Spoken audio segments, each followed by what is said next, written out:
Hello students, मैं हूँ विशाल देवर्सी और आप देख रहे हैं मेरा YouTube channel T Vidya learning. देखिए, अभी आप लोग जो 11वीं क्लास में अभी आए होंगे या 10th का जो एग्ज़ाम दिए होंगे और जेई की प्रिपरेशन चालू किए होंगे।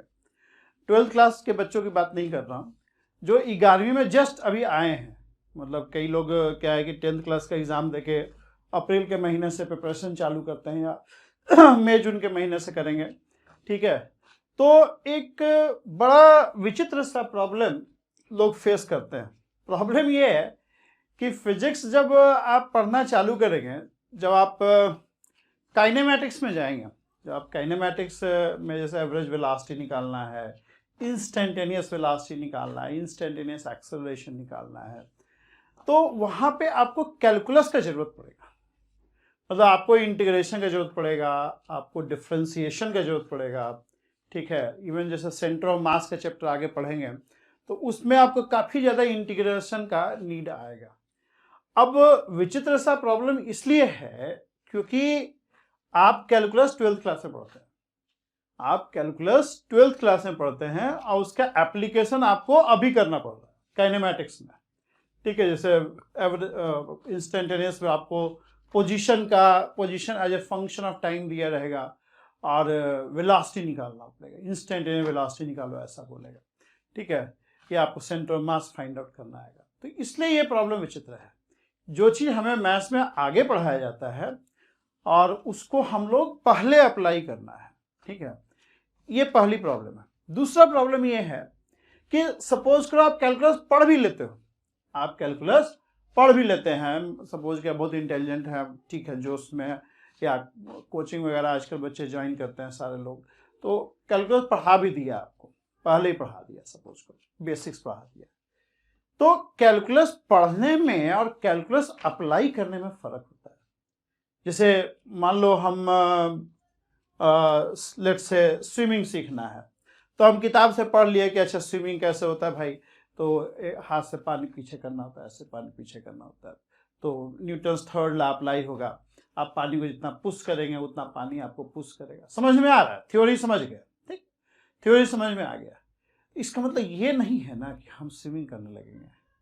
देखो कैसे होता है ये जानना और होने, मतलब स्विमिंग का थ्योरी पढ़ ली है तो उसको एप्लीकेशन कर लेंगे तो वैसा नहीं है। मतलब उसमें भी आपको थोड़ा नॉलेज चाहिए होगा। नहीं, वो प्रैक्टिकल थ्योरी जानते हैं तो प्रैक्टिकल में उसको इम्प्लीमेंट करना भी एक अलग ही काम हो जाता है, ठीक है। जैसे तलवार भाजना हम सीख गए, अच्छा ऐसे चलाते हैं, ऐसे चलाते हैं, तलवार हमको धरा देगा तो थोड़ी हम भाजने लगेंगे या लड़ाई करने लगेंगे। नहीं, मतलब बंदूक चलाना भी बहुत क्लियर है, मतलब ट्रिगर है, ऐसे मारिए गोली निकलेगा, तो थोड़ी हम चलाने लगेंगे। बात समझ रहे ना? तो मैथमेटिक्स एक टूल है, तो टूल आपके पास आ गया, मतलब पढ़ लिया तो टूल आ गया आपके पास। आप पढ़ लिए, टूल पढ़ लिए, मतलब मैथमेटिक्स पढ़ लिए, इंटीग्रेशन पढ़ लिया, तो क्या है कि you have the tool now, ठीक है। मैथमेटिकल टूल्स देखो टॉपिक का नाम है, तो you have the mathematical tools, but then you have to learn how to apply that tool. आपको लर्न करना पड़ेगा कि वो टूल अप्लाई कैसे करें, ठीक है। तो थोड़ा सा यहाँ पे हम लोग चर्चा करेंगे इस विषय पे कि कैसे हम लोग उसको अप्लाई करें। पहले तो ये देखा जाए कि भाई इसका जरूरत कहाँ पड़ रहा है, क्यों इसका नीड आया। देखो मतलब मतलब कोई भी चीज करने से पहले उसका नीड को समझना जरूरी है। कोई भी चीज करने से पहले आपको उसका नीड पता होना चाहिए, ठीक है। जैसे एक 2007 या 8 में एक स्टूडेंट थी, नाम नहीं बताएंगे, तो she has joined, she is teacher in some art of living या कुछ ऐसे ही है, ठीक है। तो सी केम टू मी 2013-14 में मेरे पास आई कि सर हम टीचर बन गए। She got MSc from IIT Delhi, ठीक है। तो उसने कहा सर आप ज्वाइन कर लीजिए। तो हमने कहा कि हम क्यों ज्वाइन करें, आर्ट ऑफ लिविंग, ठीक है, रविशंकर श्री रविशंकर जी का है, बढ़िया है। मतलब आई डोंट नो, मतलब अंदर का कोर्स हमको नहीं पता है, he is a famous person, सही ही होगा, हमने कभी अटेंड नहीं किया। तो सी केम टू मी कि सर आप ज्वाइन कर लीजिए, ठीक है, और हमको क्लास में बोलने का मौका भी दीजिए ताकि हम बच्चों को एड्रेस करें और चीज़ों को समझाएं। हम कहे नहीं, क्लास में एड्रेस करने के पहले तुम हमको बताओ कि हमको क्या फ़ायदा होगा उससे। ठीक है। तो इंस्टेड ऑफ टेलिंग दैट कि हमको क्या फायदा होगा, सी स्टार्टेड टेलिंग कि अच्छा देखो आईआईटी कानपुर से इतने लोग ज्वाइन कर लिए, आईआईटी खड़गपुर से इतने लोग ज्वाइन कर लिए। हमको वो ज्वाइन कर लिए दैट डजंट मीन कि हम ज्वाइन करें, हमको क्या फायदा होगा। Because if I am doing something I must feel the need of it. पहले हम किसी चीज़ को ज्वाइन कर रहे हैं तो हमको नीड फील होना चाहिए ना, अंदर से फील होना चाहिए कि हमको नीड है उसका एक्चुअली, तब हम ज्वाइन करेंगे। नहीं नीड है तो हम क्यों ज्वाइन करेंगे। जैसे हम पानी ही क्यों पीते हैं, क्योंकि हम लोग को प्यास लगता है, ठीक है। फील द नीड ऑफ थर्स्टनेस आता है, पानी का नीड होता है तो हम लोग पानी पीते हैं। ऐसा थोड़ी बिना मतलब का पानी पी रहे हैं, ऐसा थोड़ी होता है, ठीक है। तो नीड पहले अराइज होना चाहिए, उसके बाद वो चीज़ होना चाहिए। तो मैंने उसको ना कर दिया कि भाई हमको अभी नीड फील नहीं हो रहा है, I don't feel the need of joining that curriculum, ठीक है। तो मतलब नीड फील होगा then I will approach you, ठीक है। You are good student of mind, तो ठीक है, मतलब but still I must feel the need, है ना। तो वैसे ही मतलब इंटीग्रल कैलकुलस पढ़ने के पहले कोई भी चीज़ आप फिजिक्स में पढ़ते हैं, बड़ा उसको बेसिक से अप्रोच कीजिए, ठीक है। अन्य से रटना नहीं है। मतलब इंटीग्रल, जैसे मैंने आपको वेक्टर पढ़ाया था, तो वेक्टर में मैंने आपको बताया था कि वेक्टर का नीड कब फील होता है। मतलब हमने आपको बताया था कि कुछ ऐसे ऑब्जेक्ट्स हैं, कुछ ऐसी चीज़ें हैं जिसको एक से अधिक नंबर से डिस्क्राइब करना होता है। चूँकि एक से अधिक नंबर से डिस्क्राइब करना होता है तो उसको हम लोग रियल नंबर से नहीं बात कर सकते, उसको एक वेक्टर के फॉर्म में लिखना पड़ता है। तो that was the need of vector. I discussed about the need of vector. Vector का क्या नीड है, तो फैन चला ले, ठीक है। तो we talked about need of vector, ठीक है। अच्छा, अब इंटीग्रल कैलकुलस और डिफरेंशियल कैलकुलस, दो चीज़। Calculus has got two part, you can say integral, differential equation also I consider it a part of calculus, but differential equation थोड़ा different है, चलो अलग रखो उसको। तो इंटीग्रल कैलकुलस और डिफरेंशियल कैलकुलस का नीड क्या है, हम लोग को कहाँ पे हम लोग को नीड फील होता है, कहाँ पे हम लोग को नीड फील होता है, उस पर एक बेसिक डिस्कशन हम लोग आज करेंगे, ठीक है। आपको एक एग्जाम्पल देते हैं, ठीक है।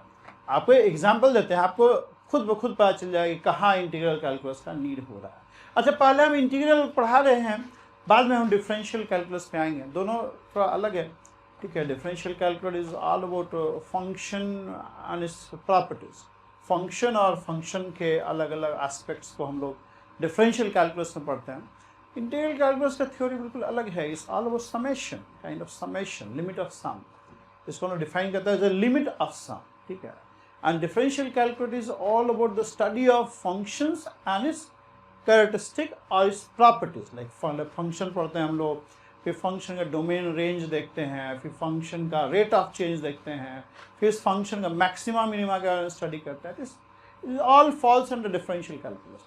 इंटीग्रल कैलकुलस का अभी बात करते हैं, एक एग्जाम्पल कंसिडर करते हैं। लेट अस कंसिडर एग्जाम्पल, एक एग्जाम्पल कंसिडर करते हैं।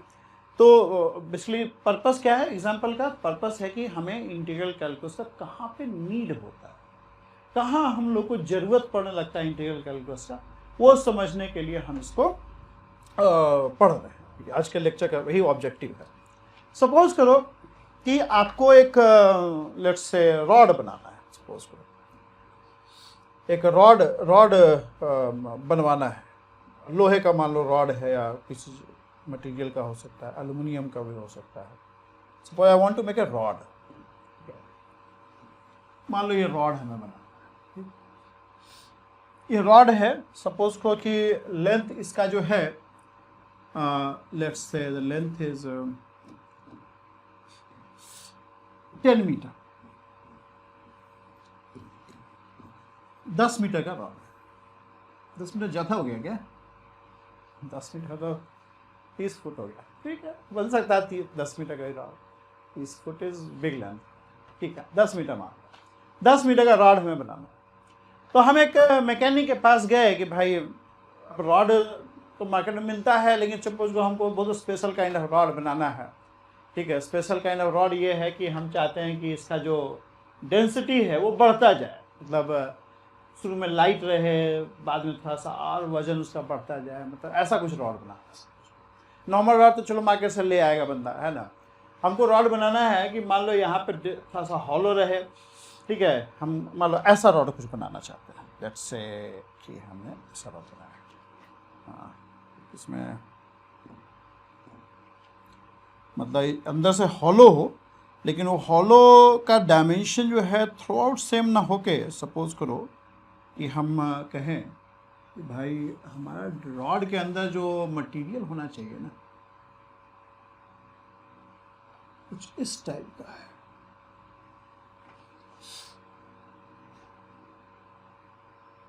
ठीक, हम कहें हमको ऐसा रॉड बनाओ कि इसका जो हॉलोनेस है, समझने की कोशिश करना थोड़ा सा, है ना।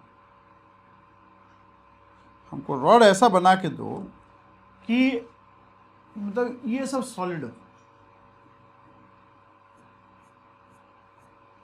ये सब सॉलिड पार्ट है।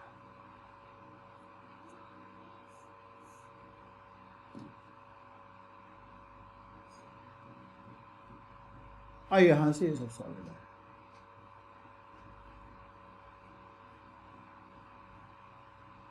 ठीक है, मतलब यहाँ पे ज़्यादा हॉलो है और यहाँ ऐसे सॉलिड होता गया, मतलब मटेरियल जो है ना यहाँ पे हॉलो टाइप का ज़्यादा, हॉलो का क्रॉस सेक्शन ज़्यादा है, और यहाँ से आगे जाते जाते बिल्कुल नोकीला टाइप का, मतलब एक तो लेगा लोहे का रॉड और उसके अंदर बोर करेगा, है ना, बोर करके यहाँ तक जाएगा। ठीक है, तो हम किसी वर्कशॉप के पास गए, एक स्टोरी बता रहे हैं आपको।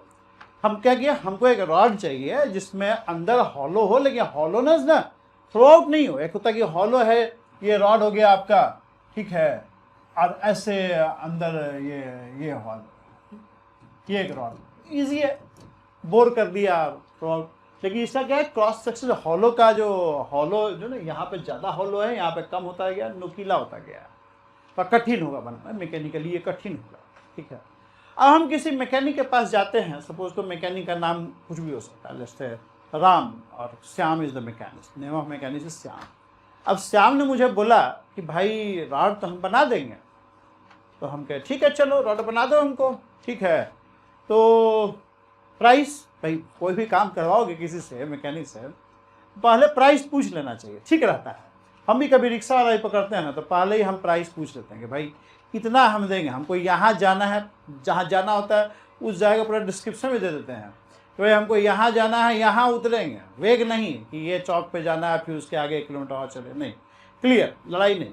ठीक है, यहाँ जाना है, यहाँ हम उतरेंगे, बताओ कितना पैसा लो, पहले तय तमन्ना हो गया। ठीक है, उसके उतना दे दिया, है ना। फिर ये नहीं कि मतलब पहुँच गया फिर बार्गेनिंग कर रहे हो, अच्छा नहीं लगता वो, तो पहले ही क्लियर कट हो जाता है, ठीक रहता है। तो मान लो हम जाते हैं, श्याम मैकेनिक है, और श्याम को बोलते हैं भाई श्याम ये बनाओ, तो पहले प्राइस बताओ, क्या लोगे भाई, क्या लोगे, पहले ही बता दो, ताकि फिर लास्ट में ये ना हो कि बहुत काम हो गया भाई साहब, जो बहुत पैसा दे दीजिए, वो सब नहीं, पहले ही अपना कैलकुलेट करके बता दो। ठीक है, अब वो सोच में पड़ गया बंदा, अब सोच रहा है यार काम तो जैसे जैसे आगे जा रहे हैं, अब काम तो बढ़ते जा रहा है, तो यहाँ तो चलो हॉलो है, अब बारीक करना है, यहाँ पर थोड़ा नोकीला करना, तो कितना काम हो जाएगा। तो उसने एक मुझे प्राइस कोट किया, वो एक मुझे प्राइस कोट करता है कि ठीक है सर हम बना देंगे, 10 मीटर का रॉड आपको बना देंगे, और ऐसा भी कर देंगे, बिल्कुल जैसा बोले हैं वैसा कर देंगे, लेकिन मेरा प्राइस थोड़ा इसका अलग रहेगा, अब प्राइस आप ही को कैलकुलेट करना, हम तरीका बताते हैं कैसे प्राइस कैलकुलेट होगा। वो मुझे क्या बोला कि भाई हम यहाँ से चालू करेंगे, और चूँकि मेरा काम जो है आगे चल के बढ़ते जा रहा है, हम यहाँ से चालू करेंगे और मेरा जो काम है क्योंकि आगे कठिन होते जा रहा है, तो हम जैसे जैसे आगे बनाएंगे वैसे वैसे हम पैसा ज़्यादा लेते जाएंगे, तो हमारा मेहनत भी बढ़ रहा है। तो वो दिमाग लगा के हमको बोल रहा है कि सपोज कीजिए ये हमारा x=0 है, और जैसे जैसे हम मूव कर रहे हैं, मेरा काम चूँकि बड़ा होता जा रहा है, मेरा काम चूँकि उसका हार्डनेस, काम जो डिफ़िकल्ट होता जा रहा है, तो हम उससे जो प्राइस लेंगे, जो प्राइस मेरा होगा px, प्राइस हो गया px will be equal to 10x rupees, 10x rupees पर मीटर।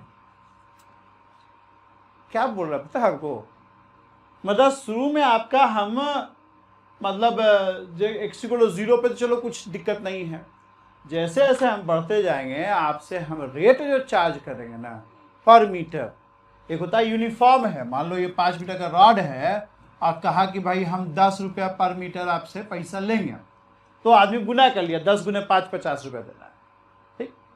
एक होता है मैकेनिक बोलता है कि ठीक है 10 रुपये पर मीटर लेंगे, जितना मीटर बनवाओगे उसको 5 से गुना कर देना। तो यहाँ मान लो ये रॉड बनाना है, ठीक है, हमारा 10 रुपये पर मीटर का हिसाब है, 10 रुपये पर मीटर के हिसाब से तुम हमको दे देना। 5 मीटर बनाओगे तो 50 रुपये देना, 10 मीटर बनाओगे तो 100 मीटर दे देना, 100 रुपये दे देना, ठीक है। अब ये क्या बोला, नहीं, चूंकि हमारा काम का जो डिफ़िकल्टी लेवल है वो बढ़ते जा रहा है, जैसे जैसे हम आगे जाएंगे आपसे हम ज़्यादा पैसा लेंगे, ठीक है। मतलब अगर हम 5 मीटर के लेंथ पे आएंगे तो आपसे 50 रुपये पर मीटर लेंगे, और आगे जाएंगे तो हम आपसे 6 मीटर पे आप आएंगे, जैसे पूरा 10 मीटर है, 10 मीटर है, ठीक है। और ये जो है पूरा स्केल अगर डिवाइड कर दें, ये 1 हो गया, 2 हो गया, 3 हो गया, 4 हो गया, 5 हो गया, 6 हो गया, 7 हो गया, 8 हो गया, 9 हो गया, 10 हो गया। अब कह रहा है कि अब यहाँ पहुँचेंगे तो 50 रुपये पर मीटर लेंगे, यहाँ पहुँचेंगे तो 60 रुपये पर मीटर के हिसाब से चार्ज करेंगे, यहाँ पहुँचेंगे 70 रुपये पर मीटर के हिसाब से चार्ज करेंगे, और एकदम लास्ट से बहुत कठिन काम होगा तो हम 100 रुपये पर मीटर के हिसाब से चार्ज करेंगे। अब इसने क्या किया, प्राइस को हमको एक फंक्शन के फॉर्म में दे दिया, प्राइस को हमें एक फंक्शन के फॉर्म में दे दिया कि भाई जैसे जैसे आगे बढ़ेंगे वैसे वैसे हम आपसे ज़्यादा प्राइस कोट करेंगे। मतलब हमारा जो प्राइस है वो फंक्शन ऑफ डिस्टेंस है, as I go ahead I will charge you more, हाँ आपसे अधिक चार्ज करें। हो सकता है ना भाई, बिल्कुल हो सकता है कि मतलब है कि नहीं, मतलब हो सकता है ऐसा, मतलब काम का टफनेस लेवल बढ़ रहा है तो हम जैसे जैसे आगे जाएंगे आपसे हम ज़्यादा पैसा लेते जाएंगे, आपसे हम जो प्राइस है वेरिएबल रहेगा, मेरा प्राइस जो है अब आप निकाल लो कितना लगेगा, आप मैथमेटिक्स के आदमी हो, आप निकाल लो, हमारा तो ऐसी चार्ज है। अब कहीं कितना लगेगा टोटल, हमको तो मैथमेटिक्स आता नहीं है तो आप निकालो, हमको बोल दिया उसने, भाई हमका तो मैकेनिक आदमी है तो हम तो भाई इस हिसाब से प्राइस लेंगे, बाकी कितना होगा वो आप निकालो, आप मैथमेटिक्स जानते हो, पूरा भरोसा है, जो निकालोगे सही निकालो। अब ये प्रॉब्लम है, अब कैसे करोगे, how will you solve this problem, कि प्राइस हमारा जो है जैसे जैसे आगे मूव कर रहा है प्राइस इंक्रीज करते जा रहा है, क्योंकि x गुना है, next is distance from the origin, ये ऑरिजिन ले लिया हमने और ये 10 मीटर दूरी है हमारा, सो x is distance from origin,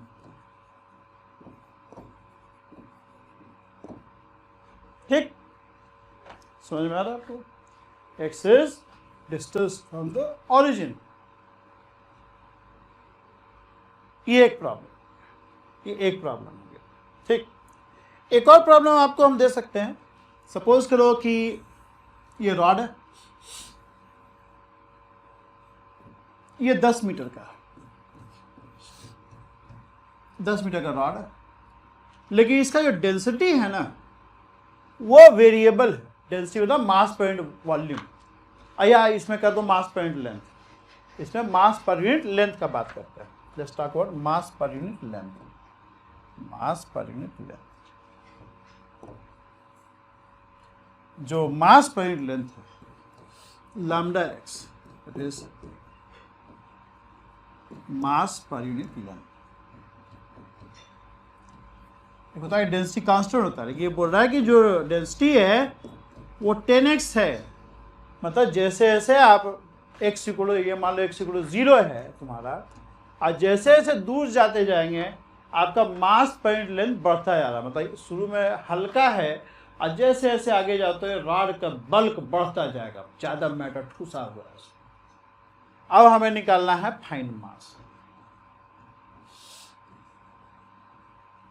यहाँ क्या निकालना है, फाइंड द टोटल प्राइस,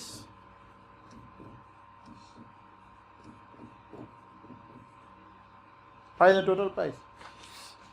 एक और एग्जांपल देते हैं, एक और एग्जांपल देते हैं, सपोज एक बंदा है, वो गाड़ी चला के गाड़ी लेके निकला घर से, ठीक है, गाड़ी लेके निकला और वो कह रहा है कि जो हमारा स्पीड होगा ना वो कांस्टेंट नहीं है, मतलब ऐसा नहीं है कि हम 50 किलोमीटर पर आवर के स्पीड से चलेंगे, ऐसा नहीं है। हम जो है स्टार्टिंग में धीरे चलेंगे और जैसे जैसे समय बीतेगा वैसे वैसे हमारा जो स्पीड है वो बढ़ता जाएगा। होता है, हम लोग बचपन में जब 11वीं 12वीं में थे तो पापा का स्कूटर लेके निकलते थे तो से करते थे, अब तेज भाग, ऐसे ऐसे दूर जाते थे, स्लेटर ले रहा है, ठीक है। तो वो कह रहा है कि भाई हम गाड़ी लेके निकले हैं, यहाँ पे बंदा है, ठीक है, बाइक है वहाँ, बाइक नहीं आता हमको बनाना। और कह रहा है कि as a time passes on my velocity will be equal to 10t, मतलब शुरू में हमारा वेलोसिटी 0 होगा, रेस्ट से चालू करेंगे और जैसे जैसे हम आगे बढ़ेंगे हमारा वेलोसिटी जो है बढ़ता जाएगा। मतलब 2 सेकंड में मेरा वेलोसिटी 20 मीटर पर सेकंड होगा, 3 सेकंड में 30 मीटर पर सेकंड होगा, 5 सेकंड में 50 मीटर पर सेकंड होगा, 10 सेकंड में 100 मीटर पर सेकंड। कहा कि देखो मेरा ये स्पीड है। जैसे जैसे हम जो है आगे बढ़ेंगे हमारा स्पीड जो है ना भयानक होता जाएगा। और कह रहा है कि हम 10 सेकंड तक चले, मान लो ऐसे ही। कह रहा है कि ये मेरा स्पीड का हिसाब किताब है, शुरू में 0 रहेगा, बाद में जैसे हम स्टार्ट करेंगे धीरे धीरे धीरे धीरे मेरा स्पीड बढ़ता जाएगा। और आप बताओ कि what is the distance travelled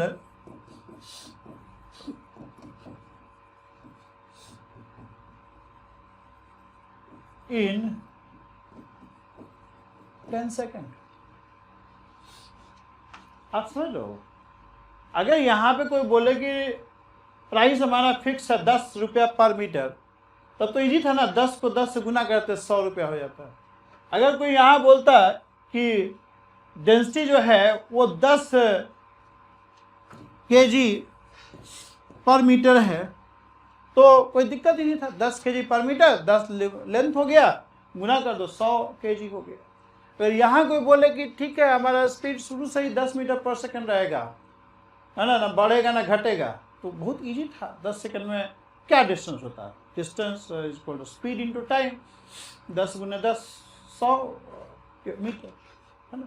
पास में अगर ये वेरिएबल के जगह पे कांस्टेंट होता तो टास्क बहुत इजी होता, हमारा टास्क बहुत इजी होता। अगर कोई कहता है कि 10 kg पर मीटर तुम्हारा डेंसिटी है और 10 मीटर का रॉड है, तो डेंसिटी को हम गुना कर देते हैं मीटर लेंथ से, ये पर kg पर मीटर के फॉर्म में है वो, मतलब यूजुअली डेंसिटी kg पर क्यूब मीटर क्यूब होता है, लेकिन हमारा लीनियर मास डेंसिटी है, मास पर लेंथ दिया हुआ है, ठीक है। तो ये अगर कांस्टेंट्स होते तो बड़ा इजी रहता है, ठीक है। लेकिन ये क्या कर रहा है, यहाँ तो हम लोग फंस गए हैं। ये कह रहा है कि हम जैसे जैसे दूर जाते जाएंगे हम आपसे ज़्यादा पैसा चार्ज करेंगे। ये कह रहा है कि जैसे जैसे तुम आगे जाते जाओगे तुम्हारा डेंसिटी बढ़ता जाएगा। ये कह रहा है कि जैसे जैसे हम टाइम बीतेगा हमारा स्पीड भी बढ़ता जाएगा, स्पीड भी बढ़ता जाएगा। अब ऐसे केस में क्या ऑप्शन, ऐसे केस में क्या option, what is the option, what's the option in such, कैसे इन प्रॉब्लम को सॉल्व, कैसे इन प्रॉब्लम को आप सॉल्व करें। Mathematics wise they are the same problem, physics wise अलग अलग दिख रहा है, मतलब mathematically they can be solve once, मतलब एक बार में तीनों ही सॉल्व हो जाएगा, है ना, तीनों का मैथमेटिक्स सेम है। देखो यहाँ समस्या क्या है, यहाँ समस्या ये है कि जैसे जैसे बंदा दूर जाते जा रहा है प्राइस उसका बढ़ता जा रहा है, प्राइस वेरिएबल। जैसे जैसे यहाँ हम आगे जाते जा रहे हैं हमारा डेंसिटी बढ़ता जा रहा है, और जैसे जैसे हमारा टाइम बीत रहा है हमारा वेलोसिटी बढ़ता जा रहा है।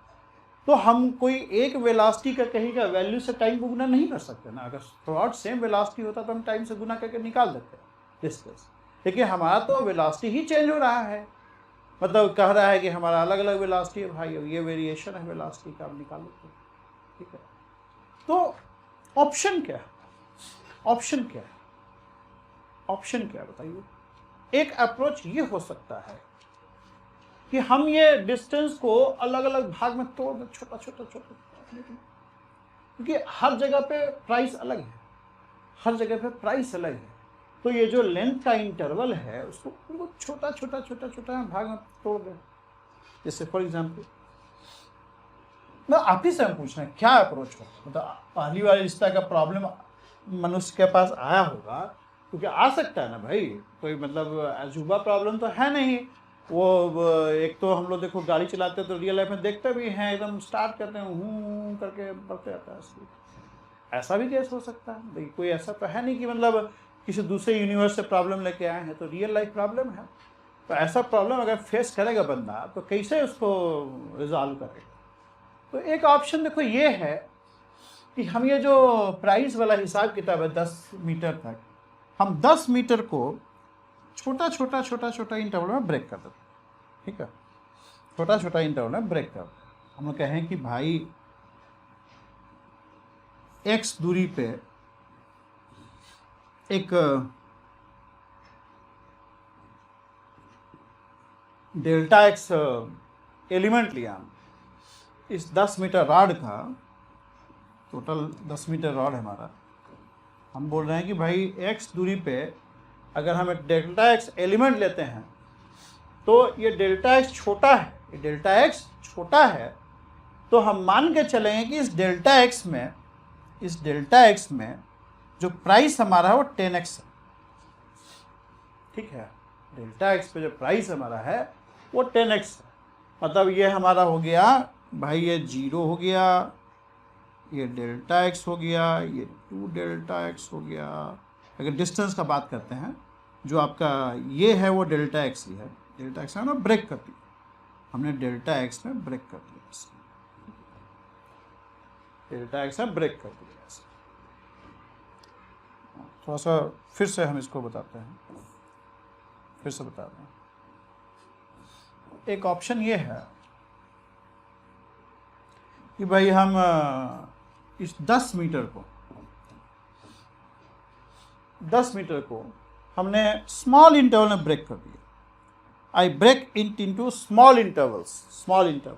मान लो 10 मीटर का हम 100 हिस्सा कर दिया, 100 पार्ट्स। ठीक है, 100 पार्ट्स कर दिया और हम यहाँ से चालू कर रहे हैं, ये हमारा डेल्टा x है, ऐसे करके हमने 100 पार्ट कर दिया। ठीक है, तो 100 पार्ट कर देंगे तो डेल्टा x कितना हो जाएगा जी, 1/10 मीटर। ठीक है, 1/10 मीटर। और हम कह रहे हैं कि भाई यहाँ प्राइस तो तुम्हारा 0 है। ठीक है, x = 0 पे, तो ये प्राइस तुम्हारा हम यहाँ सेम ले रहे हैं। ठीक है, फिर हम कहेंगे कि भाई यहाँ पे चूँकि डिस्टेंस तुम्हारा डेल्टा x हो गया, ये हो गया 10 × डेल्टा x। यहाँ पे प्राइस हम ले लिया 20 × डेल्टा x, को 2 डेल्टा x दूरी हो गया। ये मान लो तुम्हारा लेट्स से 40 है, तो ये 40 × डेल्टा x हो गया, 40 डेल्टा x हो गया, 40 डेल्टा x × 10 हो गया। बस समझो, दूरी यहाँ पे डेल्टा x है तो 10 × डेल्टा x प्राइस हो गया। ये दूरी 2 डेल्टा x है तो 2 डेल्टा x × 10 हो गया। ये मान लो 40 डेल्टा x है यहाँ से दूरी, डेल्टा x मतलब एक स्मॉल पार्ट एलिमेंट। ये मान लो 40 डेल्टा x दूरी है तो यहाँ प्राइस हो गया 40 डेल्टा × 10, 40 डेल्टा x × 10। डिस्टेंस क्या होगा, 40 delta x, x is 40 delta x × 10, 10x बोला है ना। तो ये दूरी मान लो यहाँ से यहाँ तक 40वां पार्ट है, तो 40 डेल्टा x तो दूरी हो गया x × 10 कर दिया। ये मान लो 90 पे है तो यहाँ दूरी कितना हो गया, ऑरिजिन से 90 डेल्टा x, इसको भी 10 से गुना कर, है ना। सोचो यहाँ से स्टार्ट किया है ना, और कहे कि हम इसको 100 भाग में डिवाइड कर देते हैं। और फिर हम कह रहे हैं उसको कि भाई देखो यहाँ 400 डेल्टा x तुम्हारा प्राइस है, तो ये जो 1/10 मीटर तक है ना, उतना में तो हम इसको सेम ही मान रहे हैं। मतलब हम कह रहे हैं कि 40 डेल्टा x पे जो प्राइस है ना, उसको नेक्स्ट डेल्टा x तक हम प्राइस को सेम मान रहे हैं। और हम क्या करेंगे भाई कि इसका प्राइस, इतना का प्राइस हम कर देंगे 400 डेल्टा x। ठीक है, यहाँ जो है यहाँ पे वैल्यू है उसको यहाँ तक सेम मानेंगे और इसको डेल्टा x से फिर गुना कर देंगे। ये 900 डेल्टा x यहाँ पे है तो आगे डेल्टा x तक हम इसको प्राइस को कांस्टेंट मानेंगे। हम कहेंगे कि 900 डेल्टा x हो जाएगा तुम्हारा प्राइस, 900 डेल्टा x प्राइस होगा और उतना इंटू डेल्टा x कर देंगे। बात समझ आ रहा है आपको। हम कह रहे हैं ना कि हम इसको 100 भाग में डिवाइड कर देते हैं भाई, और एक एक हिस्सा जो है, एक हिस्सा जो है, ये हिस्सा है। ठीक है, इस हिस्सा का जो स्टार्टिंग में प्राइस रहेगा उसको हम डेल्टा एक्स तक फिक्स मान के हम इसको इस डेल्टा एक्स का बनाने का कॉस्ट निकाल लेंगे और ऐसे ही हम सारे हिस्से पे करेंगे और फिर हम जोड़ देंगे। समझ में आ रहा क्या बोल रहे हैं? हम कह रहे हैं कि ऐसा तो निकालना मुश्किल, हम किस चीज से गुना करेंगे? हम कह रहे हैं कि इसको हम 100 भाग में डिवाइड कर दिए। 10 मीटर का तुम्हारा रॉड है तो 10 मीटर को हम 100 भाग में डिवाइड कर दिए। एक हिस्सा जो है तुम्हारा 10 सेंटीमीटर का हो रहा है और हर हिस्से का हम अपना अपना कैलकुलेशन कर लेते हैं। जिस भी हिस्से का हम कैलकुलेशन कर रहे हैं उस हिस्से का शुरुआत में जो प्राइस है उसको 1/10 मीटर तक हम बराबर मानेंगे और हम उस हिस्से का कॉस्ट कैलकुलेट कर लेंगे। ऐसे ऐसे हम 100 वाले काम करेंगे और जोड़ के तुमको प्राइस निकाल कर देंगे। समझ में आ रहा क्या बोल रहे हो?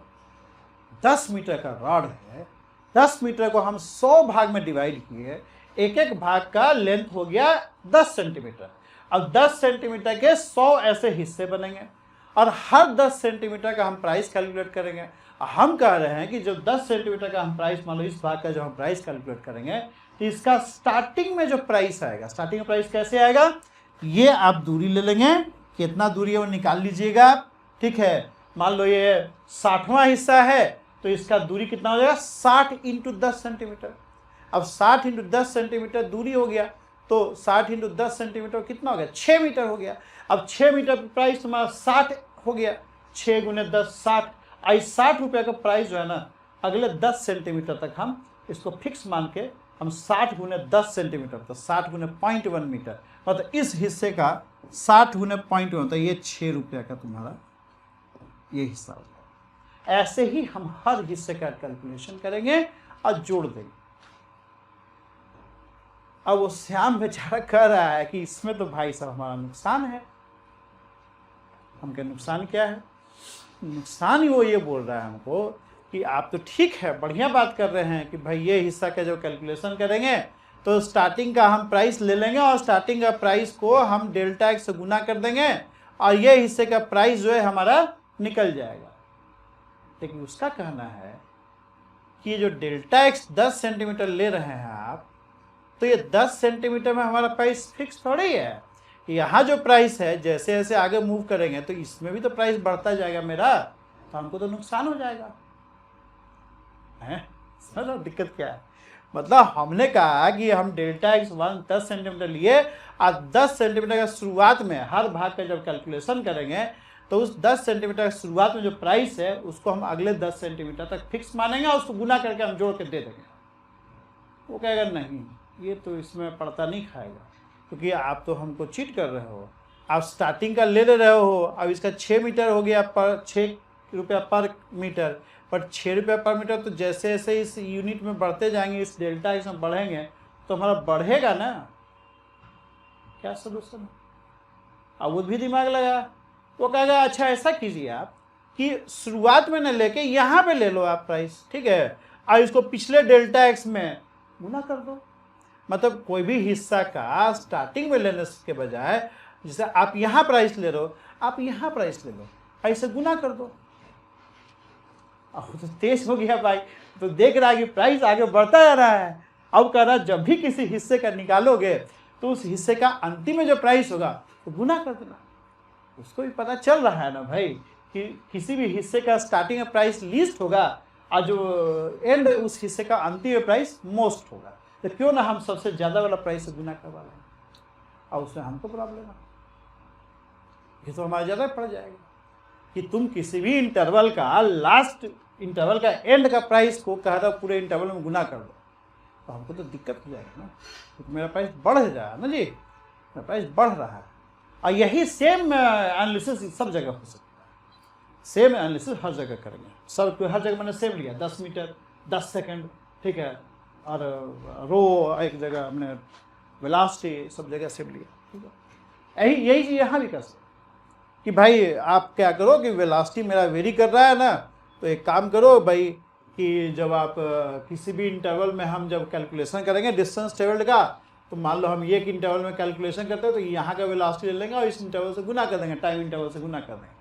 तो 10 सेकंड का जो टाइम इंटरवल है उसको 100 भाग में डिवाइड कर दिया। 0.1 सेकंड का एक इंटरवल मान लो है, नहीं यहाँ नहीं इधर है ना,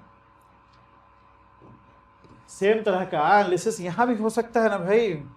ये हमारा 10 सेकंड का इंटरवल है और उसको हमने 100 भाग में डिवाइड कर दिया, 100 भाग में डिवाइड कर दिया और एक एक भाग में ये मान लो 0.1 सेकंड का एक इंटरवल हो गया। अब इंटरवल का स्टार्टिंग में वेलोसिटी निकाल लिया, इंटरवल का स्टार्टिंग में जो टाइम इंस्टेंट है उसको यहाँ पुट करके वेलोसिटी निकाल लिया, पूरे इंटरवल से गुना कर दिया, तो उसके साथ तो डिस्टेंस कम हो जाएगा। और अगर यहाँ से गुना करेंगे, यहाँ पे जो वेलोसिटी है उससे अगर पीछे का इंटरवल गुना करेंगे तो आपका डिस्टेंस ज़्यादा हो जाएगा। तो क्या सोल्यूशन है फिर? वो तो अड़ गया कि भैया जब ऐसे ही कैलकुलेशन करना है तो इंटरवल का एंड वाला प्राइस ले लो। हम कह रहे नहीं यार हमको ज़्यादा पड़ जाएगा, इंटरवल का शुरू वाला प्राइस ले लेते हैं, है ना, इंटरवल का शुरू वाला प्राइस ले लेते हैं। तो अगर कहेगा नहीं अच्छा चलो इंटरवल के बीच वाला प्राइस ले लो, तो बीच वाला प्राइस में भी दिक्कत है। चलो 10x है तो फिर भी चल जाएगा, 10x है तो फिर भी चल जाएगा, क्योंकि बीच का इंटरवल का जितना आगे हिस्सा है उतना पीछे, फिर भी चल जाएगा। लेकिन अगर 10x स्क्वायर आता तो फिर नहीं चलता। तो ऐसे केस में रियलिस्टिक सोल्यूशन क्या है? एक सोल्यूशन ये हो सकता है कि भैया ऐसा करो ना, कि 100 भाग जो किए हो ना, 100 भाग में क्या है कि हमको ज़्यादा नुकसान है, आपको ज़्यादा फायदा है, या आपको ज़्यादा नुकसान है, हमको ज़्यादा फायदा है। तो ऐसा करिए कि ये 100 भाग को और बढ़ा दीजिए, 100 के बदले 1000 भाग कर दीजिए, तो सही रहेगा। फिर तो 1000 भाग कर दो। 1000 भाग करने से क्या होगा, एक एक जो इंटरवल 10 सेंटीमीटर का है ये क्या हो जाएगा, 1 सेंटीमीटर का हो जाएगा। अब है कि हमको 1000 बार वो कैलकुलेशन करना पड़ेगा, एक एक भाग 1 सेंटीमीटर का हो गया तो 10 मीटर में 1000 भाग हो गया। अब एक एक भाग का जो है हम स्टार्टिंग का प्राइस ले लिया और वो 1 सेंटीमीटर तक सेम रखा, उसको गुना करके प्राइस निकाला, ऐसे ऐसे 1000 बार काम किए। ठीक है, 1000 बार काम किए तो उस केस में थोड़ा सा नुकसान कम होगा। जो एक्चुअल प्राइस है ना और जो प्राइस निकलेगा उसके बीच में डिफरेंस कम रहेगा, एरर कम होगा। समझ रहे हो? मतलब अगर 10 भाग करते हो, 100 भाग करते हो, तो जो प्राइस होना चाहिए, जो एक्चुअल प्राइस होना चाहिए, उससे आज जो 100 भाग करने के बाद जो प्राइस का तरीका हम फॉलो कर रहे हैं कि इंटरवल के शुरू में प्राइस ले लिया और अगले पूरे इंटरवल तक हम उसको सेम रख रहे हैं, तो उसमें डिफरेंस ज़्यादा हो। लेकिन अगर यही 100 के बजाय 1000 भाग कर दिया तो क्या हो गया, 1000 भाग कर देंगे तो भाई अब मान लो एक भाग जो है 1 सेंटीमीटर का है, अब यहाँ प्राइस देखा 1 सेंटीमीटर से गुना किया, तो थोड़ा सा एरर का गुंजाइश कम हो जाएगा, एरर थोड़ा कम हो जाएगा। यानी हम लोग ये पा रहे हैं कि जितना ज़्यादा छोटा इंटरवल कर रहे हैं ना, एलिमेंट जो डेल्टा एक्स लिया है ना, कि जितना छोटा लेंगे उतना हमारा बढ़िया कैलकुलेशन बनेगा। ये इंटरवल जितना हम छोटा लेंगे ना उतना हमारा बढ़िया कैलकुलेशन बनेगा। तो क्यों नहीं इंटरवल को हम बहुत छोटा ले लें, infinitesimally very small. Why not we take the interval as infinitesimally very small, है ना। Why don't we take the interval as infinitesimally very small. जब वो इनफाइनेटेसिमली वेरी स्मॉल हो जाता है तो इस इंटरवल को हम लोग बोलते हैं dx। अब इतना ही समझो, जब इनफाइनेटेसिमली स्मॉल, जब कोई डोमेन है, यहाँ डोमेन क्या है, डिस्टेंस है, यहाँ डोमेन टाइम है, यहाँ टाइम के अलॉन्ग हमको कैलकुलेशन करना है, यहाँ डिस्टेंस के अलॉन्ग कैलकुलेशन करना है, यहाँ डिस्टेंस के अलॉन्ग कैलकुलेशन करना है। तो वो जो डोमेन है, जो डिस्टेंस है, उसको हमने इतने छोटे छोटे हिस्से में भाग डिवाइड किया और एक एक का जो साइज है ना, it is infinitesimally very small and that size I am calling dx, I am calling it as dx। तो हमने dx बोला। जैसे ये हमारा 1 से 10 तक का इंटरवल है और वो ये मान लो x = 0 है। हमने क्या किया, x डिस्टेंस पे एक एलिमेंट लिया dx। dx is infinitesimally very small, infinitesimally very small, infinitesimally small, very फिर लगाने की जरूरत नहीं, इनफाइनेटेसिमली स्मॉल, इनफाइनेटेसिमली स्मॉल, मतलब delta x tending to 0 give way to dx। ठीक है, अब हम अजम्पशन करें कि चूंकि ये dx एक्स्ट्राऑर्डिनरली वेरी स्मॉल है, अब वो अजम्पशन थोड़ा सही रहेगा कि जो हमारा प्राइस यहाँ पे, यहाँ प्राइस क्या है हमारा 10x। तो dx कंस्ट्रक्ट करने में जो तुम्हारा प्राइस लगेगा वो क्या लगेगा, 10x इंटू dx। ये एक बेसिक अजम्पशन है। हम dx को इतना छोटा लेते हैं, उसको इनफिनिटेसिमली स्मॉल बोलते हैं। इस डिस्टेंस पे एलिमेंट लिया हमने dx। अब dx का अस्तर, dx कहाँ पे है, x दूरी पे है। तो x दूरी पे जो हमारा प्राइस है 10x, dx कंस्ट्रक्ट करने में हमें जो टोटल प्राइस लगेगा वो 10x dx लगेगा। ऐसे ही यहाँ पे जो है हम लोग जो रॉड है, ये रॉड का हमने क्या किया, x दूरी पे एक एलिमेंट लिया dx। क्योंकि dx इनफिनिटेसिमली स्मॉल है तो यहाँ पे जो मास है, मास भी इनफिनिटेसिमली स्मॉल हो जाएगा। It is lambda into dx। ये प्राइस क्या हो गया, ये मान लो price is p is the price, so dp is the price for dx constructing dx length of rod. हम कहे p इज द प्राइस, तो हमारा जो price for constructing this infinitesimally small length of rod is dp। dp is element of the price that we are going to construct. ये क्या है, ये हमारा dm है, इनफिनिटेसिमली जो हमारा टोटल मास है उसका एक एलिमेंट का मास लिया, वो एलिमेंट हमने dx एलिमेंट लिया और उस dx एलिमेंट का मास हमारा क्या, lambda dx, lambda is 10x। तो 10x dx को हम कहें कि ये हमारा चूंकि इनफिनिटेसिमली स्मॉल लेंथ का हमने मास निकाला है, तो ये हमारा जो टोटल मास है उसका भी एक इनफिनिटेसिमली स्मॉल हिस्सा रहेगा, dm कह दिया हमने, कह दिया dm। ऐसे ही जो बंदा दौड़ रहा है, ठीक है, जो बंदा बाइक चला रहा है, वो कह रहा है कि भाई ये टाइम इंटरवल हमारा टाइम स्केल है। कहाँ टाइम स्केल है भैया, हाँ ये हमारा टाइम स्केल। तो हम कहे at t time let's take an interval dt, and your velocity over here is 10t. So distance traveled during this dt time I am calling it v dt. V is 10t and that is your element of the big distance which you will travel at the end of the interval।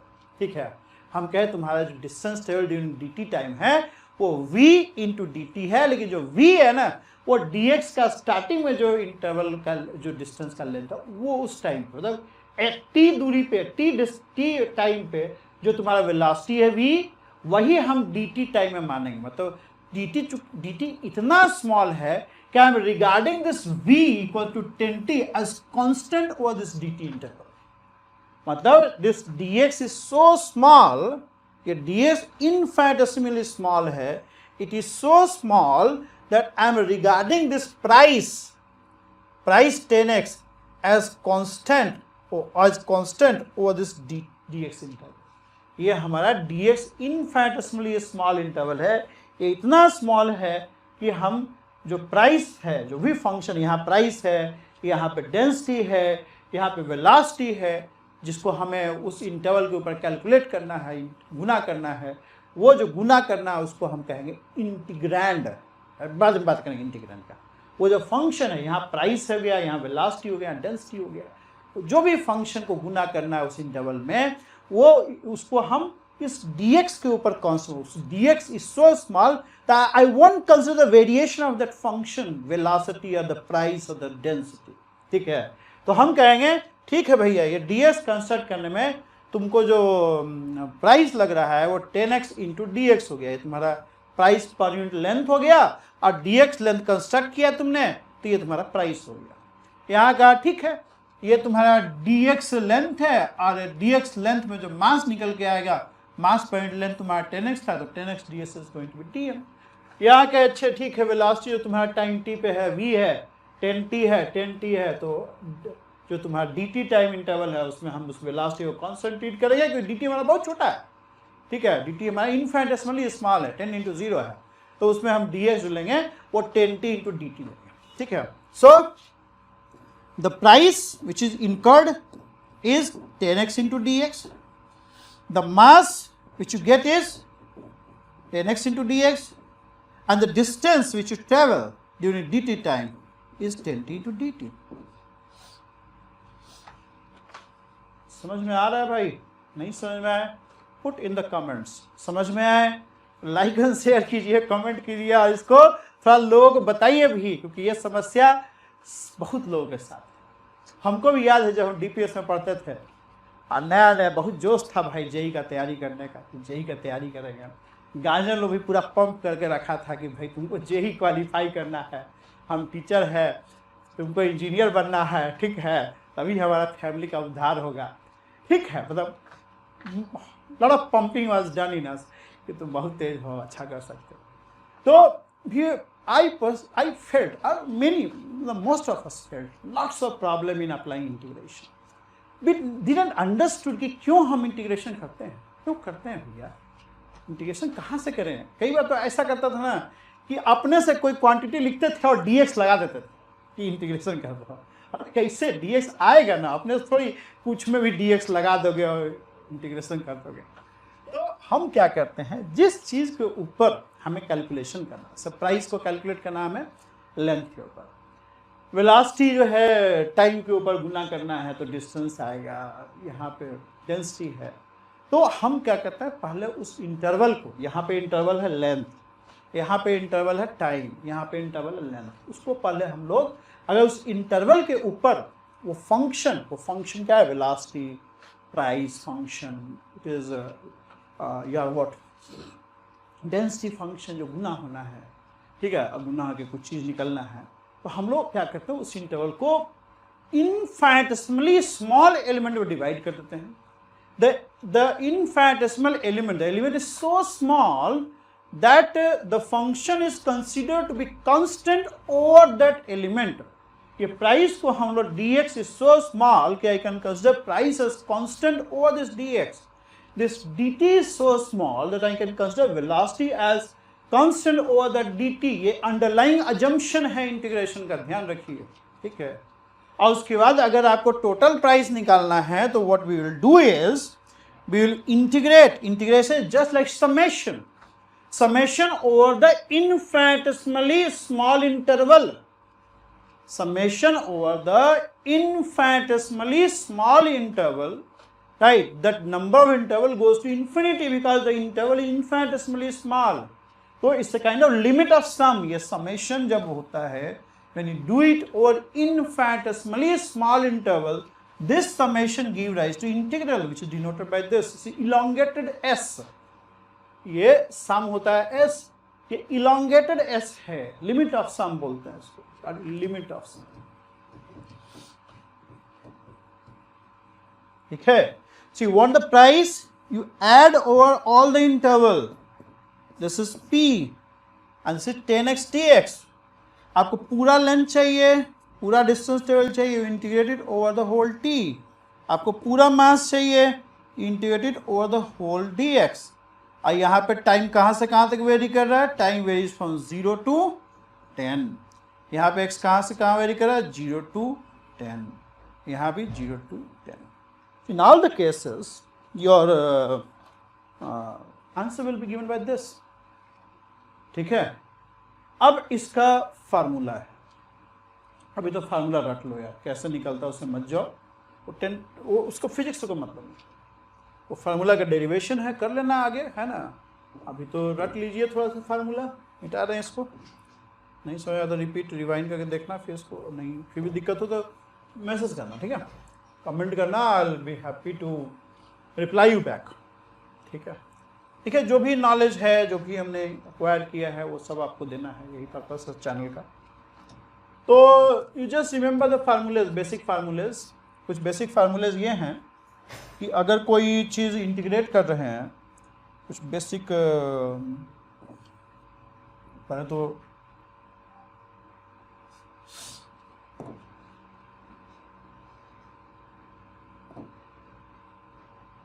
क्या कर रहे हैं,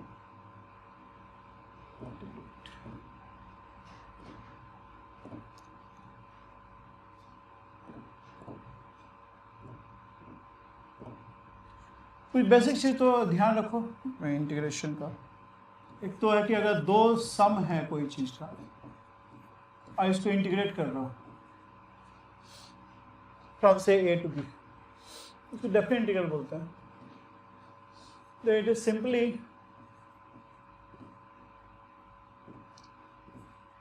मतलब अलग अलग integral कर दीजिए, तो ये याद रखिए। दूसरा, if you have some constant, c is constant, you can do it like this.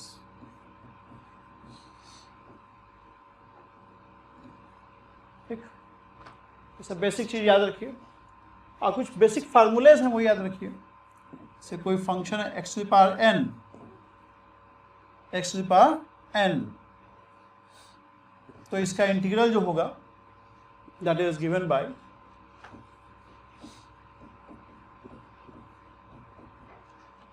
This. a to b put करोगे अगर लिमिट, तो इसको क्या करोगे, इसको लेते हैं हम लोग capital F। So if you want to put the limit a to b, then this is nothing but fb minus f। यानी इसका मतलब एक एग्जांपल ले लेते हैं। मान लो x square d x calculate करो, ये 1 है 2 है। एक्स स्क्वायर डी एक्स का जो इस फार्मूले के अकॉर्डिंग क्या हो जाएगा, यहाँ n इक्वल टू 2 है, ये हो जाएगा 2 + 1 अपॉन 2 + 1, और लिमिट पुट करना पड़ेगा a और b। a तुम्हारा 1 है और b तुम्हारा 2 है, तो हम क्या करते हैं, ये फंक्शन को कैपिटल एफ एक्स बोलते हैं। इसको पहले हम लोग 2 के ऊपर इवेल्युएट करते हैं, फिर 1 के ऊपर इवेल्युएट करते हैं, माइनस कर देते हैं ऐसे। ठीक है, तो हम क्या करेंगे, 2 के ऊपर इवेल्युएट करें तो क्या हो जाएगा, 2 to the power q/3 minus 1 के ऊपर इवेल्युएट करेंगे तो 1/3 हो जाएगा। समझ में आ रहा है जी? x³ हो गया ना, तो 2³ करेंगे तो 8/3 हो जाएगा, और 1 पुट करें तो 1/3 हो जाएगा। 8/3 माइनस 1/3 7/3। ठीक है, चलेगा? Is it okay? यहाँ कर लो इसको, देखो ये क्या आ जाएगा, 10 बाहर हो जाएगा, ये आइडेंटिटी यूज कर लिया, x dx 0 to 10। अब 10 इंटू फार्मूला अप्लाई कर लो, x to the power 1 हो गया, तो n is 1, n is 1, तो ये कितना हो जाएगा, 1 + 1 अपॉन 1 + 1, 10x²/2, और लिमिट 0 to 10। एक तरह से 5x² हो गया ना, तो हो गया 5x², तो 10 पुट करोगे तो 100 हो गया, -0 500 हो गया। ठीक है, ऐसे इसका भी निकाल लोगे। डिस्टेंस ट्रेवल्ड क्या हो गया, v dt velocity into dt हो जाएगा 10t² अपॉन 2, मतलब 5t², और लिमिट 0 to 10, मतलब 500 माइनस 0, 500 मीटर। ठीक है जी, इंटीग्रेशन समझ में आ रहा है? कुछ बेसिक फार्मूलेज हैं वो याद रखिए। जैसे ये एक फार्मूला है, एक्सन का हो गया इंटीग्रल, वैसे ही इंटीग्रल कुछ याद रखो, जैसे 1/x dx का इंटीग्रल। लिमिट पुट कर लोगे, अपर लिमिट पहले पुट करो, फिर लोअर लिमिट पुट करो, फिर वो कर लो। मान लो आपको निकालना 1/x dx 1 to 2 या 2 to 3, क्या हो जाएगा, log x 2 to 3 हो जाएगा, log 3 minus log 2, that is log। ऐसे ही मान लो यहाँ sin x it is minus cos x, cos x है, it is sin x, tan x है, सब याद करना पड़ेगा। ठीक है, बस समझ भी जाओगे कैसे निकलता है, तब भी आपको याद ही करना पड़ेगा ना, log x। तो ये सब चीज याद रखिए। x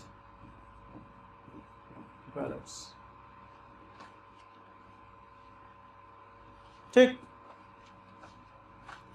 ये सब फार्मूला याद रखिए, फार्मूला याद रखिए।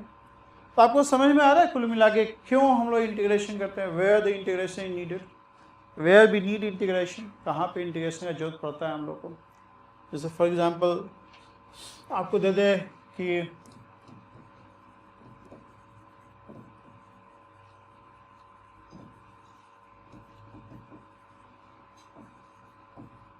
इंस्टेंटेनियस, अच्छा पढ़ेंगे भाई इंस्टेंटेनियस वेलोसिटी क्या होता है। ठीक है, find the distance travelled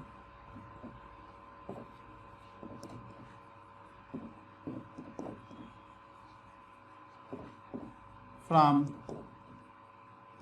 t equal to 0 second t equal to 10 second.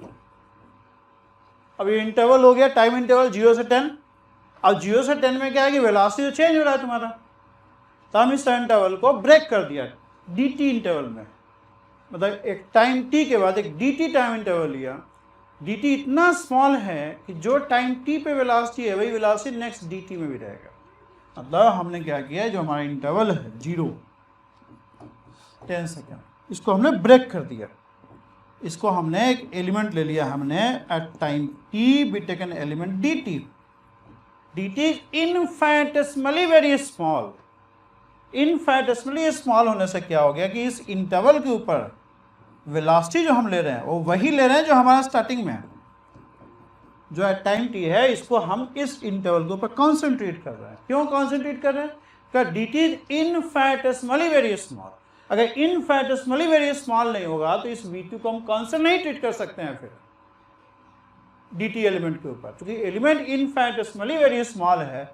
इसलिए जो एलिमेंट का स्टार्टिंग में t टाइम पे वेलोसिटी है वही वेलोसिटी को हम पूरे इंटरवल पे वेलोसिटी मान रहे हैं। So the distance travelled in this interval is going to be v dt।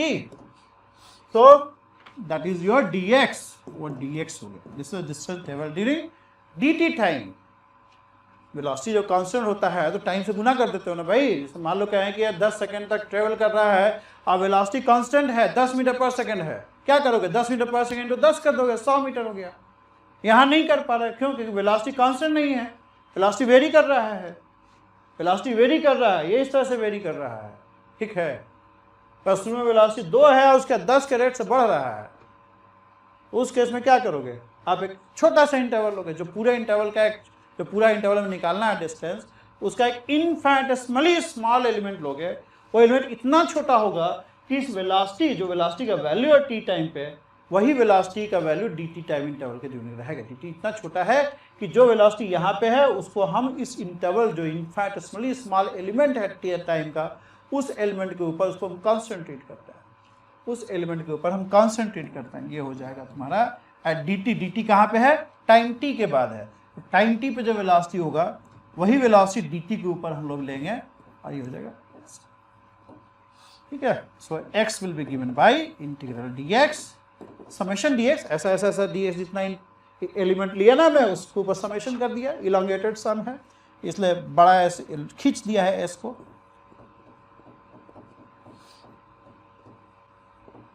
और टाइम कहाँ से कहाँ तक है? 0 से लेकर 10 तक। इसको हम लोग इंटीग्रेशन बोलते, इसको इंटीग्रल बोलते हैं, कल इंटीग्रल। इसको हम लोग बोलते हैं इंटीग्रेंड, इसको हम लोग बोलते हैं वेरिएबल ऑफ इंटीग्रेशन, इसको हम लोग बोलते हैं एलिमेंट ऑफ इंटीग्रेशन।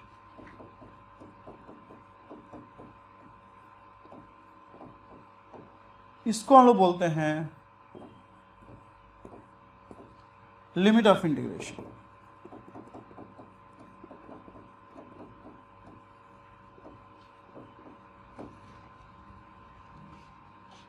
टर्म्स याद रखो। Integral is some function of the variable of integration. जिस वेरिएबल का फंक्शन है वो इसको इंटीग्रेंड बोलेंगे, फंक्शन।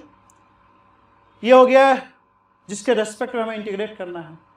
इंटरवल टाइम है तो टाइम के रेस्पेक्ट में करेंगे, ठीक है। dt हो गया एलिमेंट। अच्छा, इसके अलावा एक और टर्म होता है डोमेन ऑफ इंटीग्रेशन।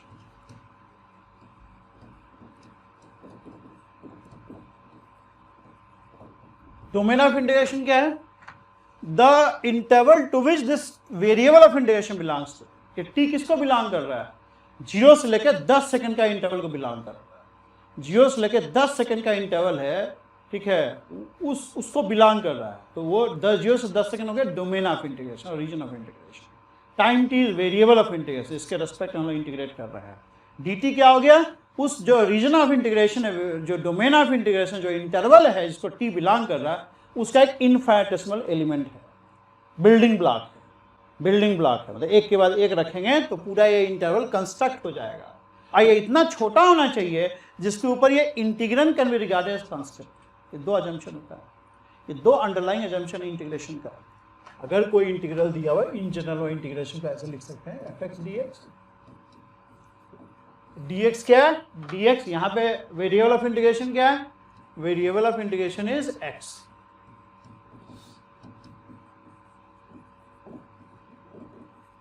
dx क्या है?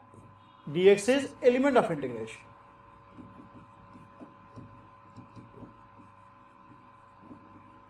और डोमेन ऑफ इंटीग्रेशन क्या है? डोमेन ऑफ इंटीग्रेशन इज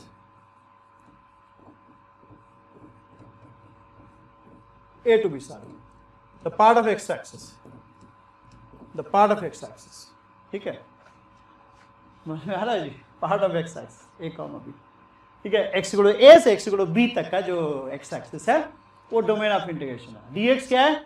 वो जो यहाँ पे ड्रॉ करता है, ठीक है, इसको लिखता है यहाँ से थोड़ा, कोई जल्दबाजी नहीं है, देखिए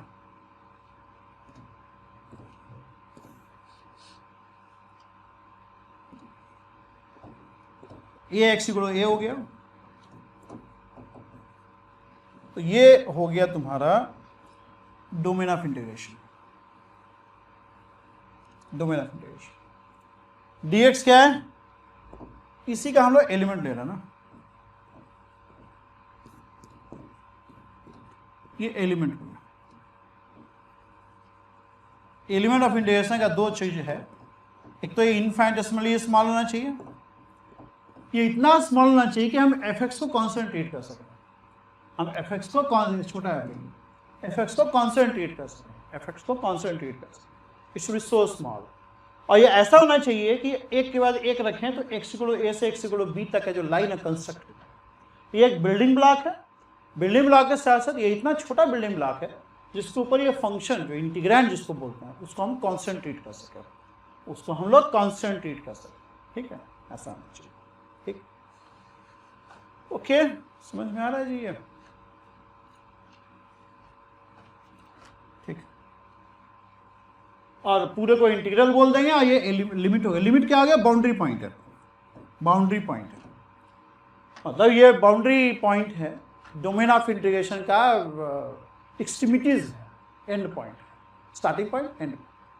तो ये डिफाइन करता है कि डोमेन ऑफ इंटीग्रेशन क्या है, कहाँ से कहाँ तक इंटीग्रेट होगा, x equal to a to x equal to b, ये बाउंड्री पॉइंट है, बाउंड्री है, बाउंड्री पॉइंट, ठीक है। और पूरे को हम लोग इंटीग्रल बोलते हैं, पूरे को हम लोग इंटीग्रल बोलते हैं, a b हो गया लिमिट ऑफ इंटीग्रेशन, ठीक है। So I should stop over here. इसका जो अभी काइनेमेटिक्स में अप्लाई करेंगे तो और आपको क्लियर होते जाएगा। तो आपको इतना तो समझ में आ रहा है ना कि इंटीग्रल का जरूरत क्या पड़ा, कहाँ पे हम लोग को नीड फील हुआ, पानी पी रहे हैं तो प्यास लगा है तभी पी रहे हैं, तो ऐसे ही इंटीग्रेशन करेंगे, यूज करेंगे, कहाँ नीड फील रहा है ये समझ में आना चाहिए। क्यों पढ़ते हैं भाई, अननेसेसरी क्यों पढ़ेंगे, नीड है तभी ना पढ़ रहे हैं, तो वो नीड को समझना जरूरी है। तो अंदर से संतुष्टि हुआ कि जो पढ़ रहे हो सही चीज़ पढ़ रहे हैं, क्यों पढ़ रहे हैं, ठीक है।